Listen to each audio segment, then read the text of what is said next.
Hey beauties, welcome back to my channel. Today I have a review and demo for you. Sephora has come out with 3 new palettes. These are Sephora Pro Pigment Palettes. I keep forgetting that they're pigment palettes because when I first saw that, I was thinking of the Urban Decay and how the Electro palette was a pressed pigment form. And I don't know if they're technically that way, but these do feel more like just shadows. So they came out with 3. I'm doing a tutorial with 1. This one right here. This is the warm palette.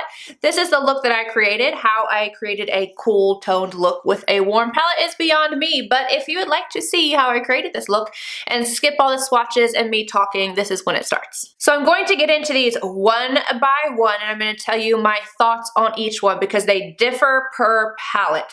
So every single one of these has an amazing case. I'm going to say right off the bat that the packaging on this is spectacular. They did such a good job with it.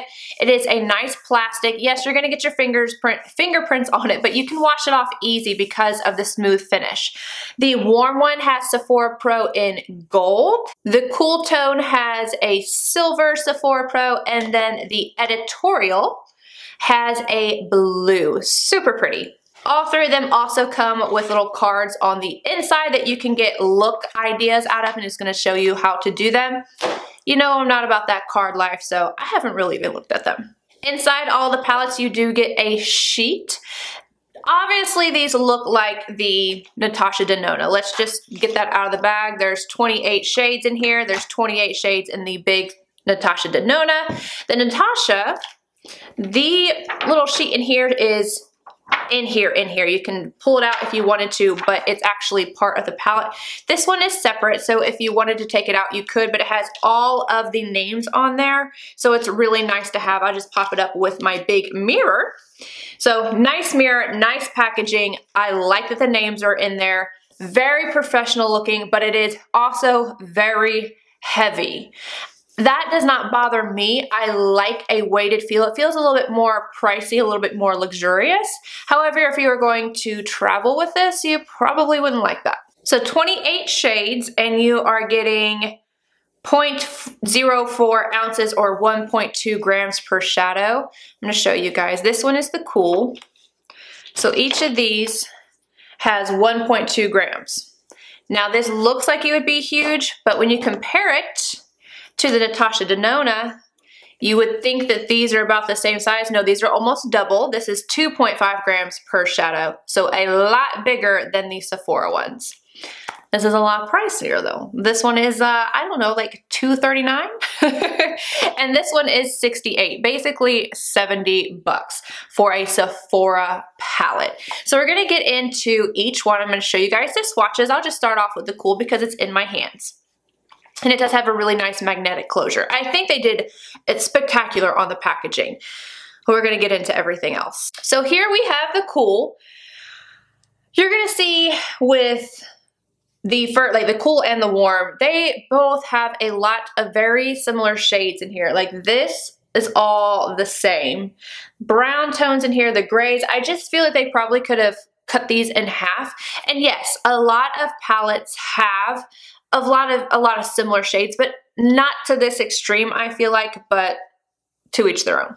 I'm going to go through the swatches of the cool one for you. We've got the first row is linen, powder, seashell, tulle, latte, flax, and violet gray. In my opinion, tulle right here, it is a tulle shadow. Like it's crap if you ask me. I don't mean to sound like that, but it's like sand. It has no feeling of like it being able to grab onto your eyes and stay there. Like the Natasha Denona ones are messy by all means. They're a little glittery, they're a little messy, but they're very workable.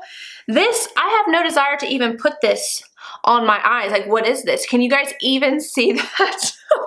This was my very first complaint when I saw this palette. I was like, oh no. And I feel like they're just trying to be like Natasha when I feel like if you can't do that formula well, I feel like they should have left it out of the palette completely because the mattes are pretty good. Next up, the second row, we've got Ballet, Cashmere, Tea Rose, Pink Champagne, Rose, Orchid Mist, and Croix. Pink Champagne does not have a whole lot of, you're gonna have to really, really try to get this on your eye. It reminds me of, I think it's Last Dance. It's one of the Dazzle shadows from MAC, but MAC's is just, you just touch it and it's all there. This one you're really gonna have to work with. Yes, you can get it to work, but it's going to be a little bit more difficult. Here's 3 of the metallics in that row. They're just not spectacular. They don't have a whole lot of color payoff in my opinion, and I don't like the way that they feel. It's, I don't know, something about the texture of them I don't like. This seems very negative. I promise there's good things. I promise there is. All right, 3rd row, Ash, Mushroom, Fog, Graphite, Heather Gray, Mauve, and Orchid. And then the last row, Moon, Rosewood, Coffee, Hot Chocolate, Espresso, Sketch, and Obsidian. I will say, Obsidian, the blacks in these are so black. Like, they are ridiculously black. They did a very good job with that. And I do like that we have got some transition shades, or shades that are kind of like Blanc type in here from MAC. You guys know I love that.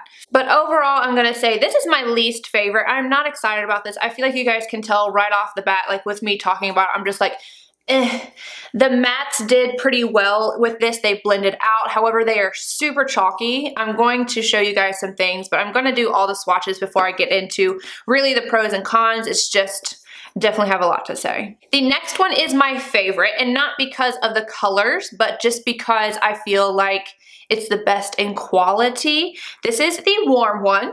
I feel like I need to go ahead and just show you guys right beside the Sunset palette from Natasha Denona, because I know that's going to get asked. And I'm dropping stuff, I'm sure you guys can hear. This right here is the Sunset, and here we have the warm. Oh my god, there's not enough screen. There we go, can we see it?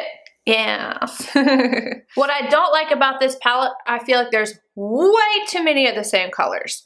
This one I think is the worst about having the same colors. Like all the browns, you really needed 2. All these orangey shades, you really needed 2. I like this row of transitions. I think that those are really good. This is my favorite color out of all 3 of the palettes. I have this in my crease right now. I just think it's gorgeous. Let's get into the swatches real quick and I'll tell you the shadows that I don't like. First row we have Canvas, which is a perfect shade, just like Blanc type for putting all over the lid. And before I get into the tutorial, remind you that I used Canvas to set my whole eye because I forgot to tell you. So Canvas, Oat, Biscotti, Caramel, Ochre, Saddle, and Auburn. I have no issues with this entire row. I think it's pretty good. Second row, we have Sand, Brass, Clay, Copper, Bronze, Adobe, my favorite, and Sandstone. Now, I don't have any issues with quality in this second row. What I do have an issue with are these 3 golds that are just about identical in tones. Like, you didn't need all 3. Maybe 1 or 2. 2 max. 2 is overkill, but 2 max. Third row, Hazelnut, Khaki, Peach, I hate peach, Brick, Terracotta, Burnt Umber, and Chestnut. So you heard me say I hate peach. Let me dig into this. You can see like I have a little bit of stuff left on my hands, but let me dig into peach. And yep, that's what I got. Like no, this shade is nothing, and people are calling it a topper. So I'm gonna show you the one right beside it, Brick, and then Brick with peach on top, and just the swatches. Yeah, it'll change it a little bit. Let me tell you though, I had to use my finger, and I'm trying to mix that. Doing that on my eye is gonna be a pain in the butt, and I just don't feel like that shade needed to be so much better than it is. It's a dud. If you ask me, it's a dud. And the last row is where everything really starts to look the same. Brown Sugar, Caramel, Sepia, Coconut Shell, Cocoa, Cedar, and Obsidian again. We heard Obsidian earlier. So it's the same exact black that you have in the Cool palette is in the Warm palette. And then for this row, the first one, Brown Sugar is basically unusable. I even tried to do this shadow when I was wearing it, like trying this palette out. There, do you see how that just went, how patchy it is?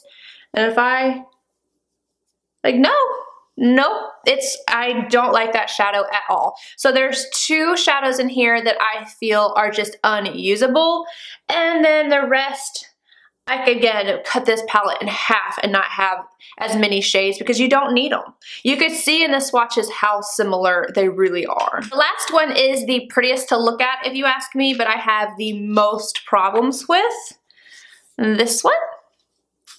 pretty. This looks like it's gonna be all the same shades, but they're not. They kind of like, this is almost like the Alchemist palette, where they'll shade shift and you can put them over top of some others, but we'll get into it. All right, first row, we have a matte porcelain. It's white, white gold, rose quartz, Julie Tea, moonstone, ice, and silver coin. This palette has a few of those glittery shades that I just don't feel like you can really do too much with. They're more workable than the one that's basically like sand, like straight up sand in the cool tone, but still nothing I really want to mess with. Like it's just,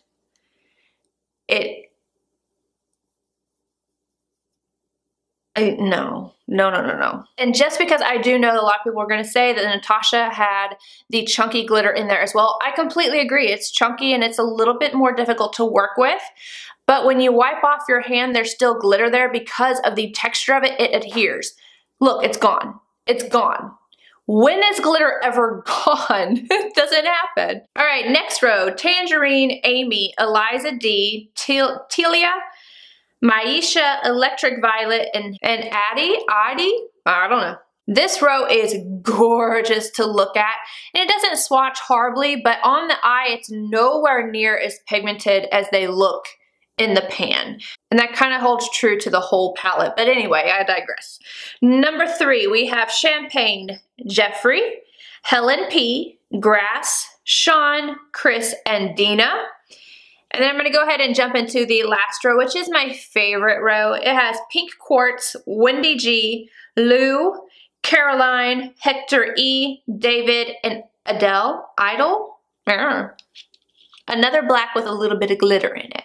Okay, so I'm going to try and not be negative Nancy because I feel like it's obvious that I'm just like really not feeling these palettes, but I don't think that they are terrible palettes. So I'm going to get into the good, the bad, and the ugly. The good is, while the mattes are one of the most powdery things I've ever seen in my life, my Viseart are powdery, my Natasha Denona are powdery, but there's something about the texture of this, and I'm going to show you guys a little video and a clip.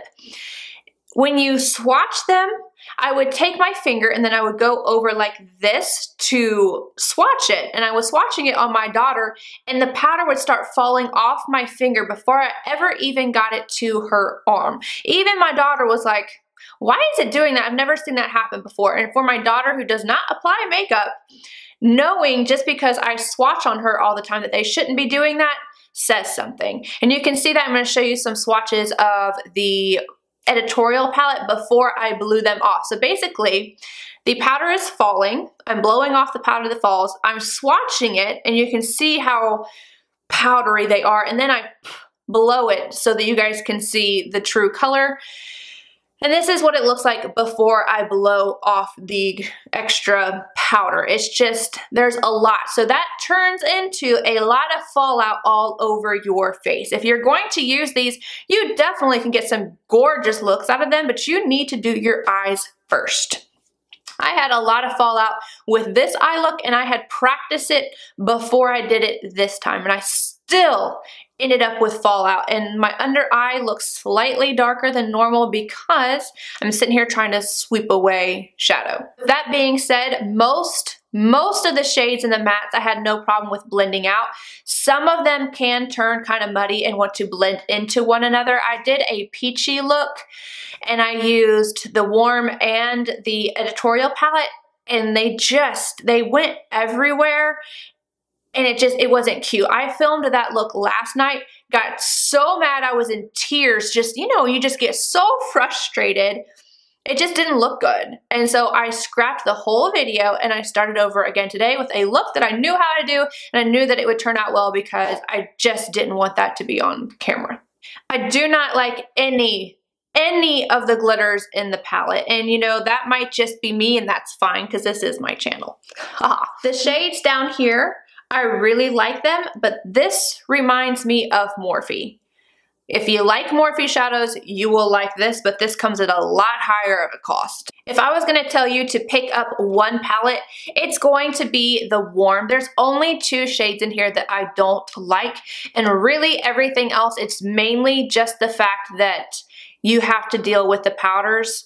You just need to do your eyes first. That's basically what it boils down to. But this is my favorite, not because of the colors, because honestly, I liked every palette for the colors. I really, really did. And I even turned a warm eye look into a cool toned one with this. So it's just the fact that there's so many repetitive shades. All right, so that's my 2 cents. I hope I didn't offend anybody. This is just my opinion. Take it with a grain of salt. Buy them if you want to buy them. Don't listen to me. I don't care. It's your money. But I'm going to go ahead and get into the tutorial on this eye look, and I will be back.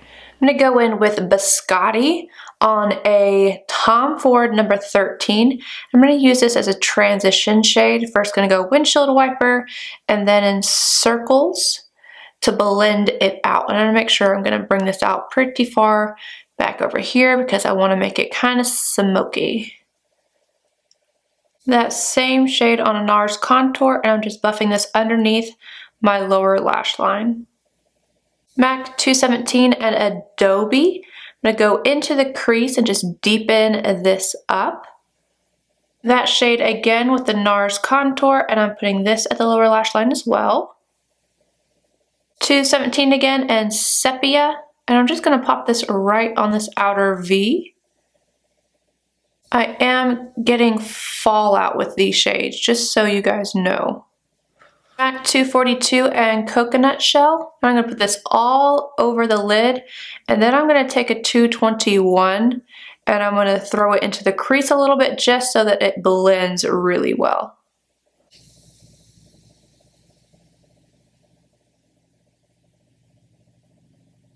Now I wet my brush this time with Coconut Shell on my NARS contour because I don't want this to fall over my face. So I'm going to smoke out the lower lash line. I am going to add black liner in my inner rim right here. I've already done it to the top, but I am going to add it to the bottom. Probably going to do that off camera though. MAC 283 and Sand on the inner corner and brow arch. And then I'm going to go do my liner and mascara, and I'll be right back. Alright guys, so that is the finished look. I just added on liner and mascara. And then my lip is Burnt Spice from MAC. And then I put my Chanel Gloss number 716 Caramel right on top. Anywho, let me know if you guys grab this palette, any one of these palettes. Let me know what your thoughts are. Or if you're with me and you're like, yeah, I don't know how I feel about that. And I'll see you guys in my next video. Oh, next video, I have the Kat Von D Glimmer palette. And I love it. Spoiler alert. Bye.